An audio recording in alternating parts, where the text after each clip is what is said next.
Build AP నినాదంతో ముందుకెళ్తున్నామన్నారు CM Chandrababu. రాష్ట్ర అభివృద్ధిలో రియల్ ఎస్టేట్ రంగమే కీలకమన్నారు. అమరావతి సహా రాష్ట్ర అభివృద్ధిలో రియల్ ఎస్టేట్ సంస్థలు భాగం కావాలన్నారు. అదే టైంలో అక్రమ నిర్మాణాలు చేపడితే చర్యలు తప్పవంటూ హెచ్చరించారు. 30-40 లక్షల కుటుంబాలు నిర్మాణ రంగంపైన ఆధారపడుతున్నారు.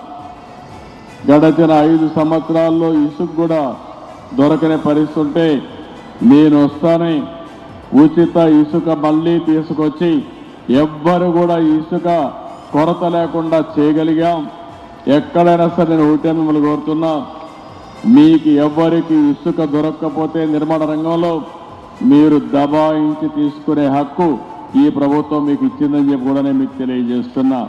రియల్ ఎస్టేట్ రంగం 7.3% ఈరోజు జీడిపిలో ఉంది.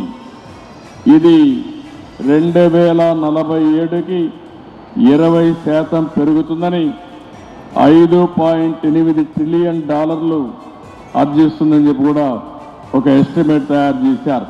5 సంవత్సరాలు నేను చూశాను. అన్ని రంగాల కంటే నిర్మాణ రంగం పూర్తిగా దెబ్బతినే పరిస్థితికి వచ్చింది. మేము వచ్చిన తర్వాత 7 నెలలు అయింది. బిల్డ్ ఏపీ అనే నినాదంతో ఈరోజు మనం అందరం ముందుకు పోతున్నాం.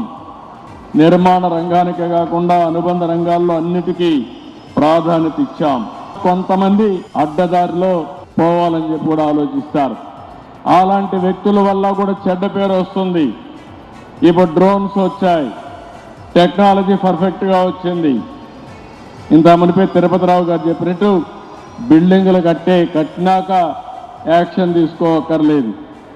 నెలకొక్కసారి ఒక డ్రోన్ పంపిస్తే మా నారాయణ గారు ఆటోమేటిక్గా రికార్డ్ అయిపోతాయి.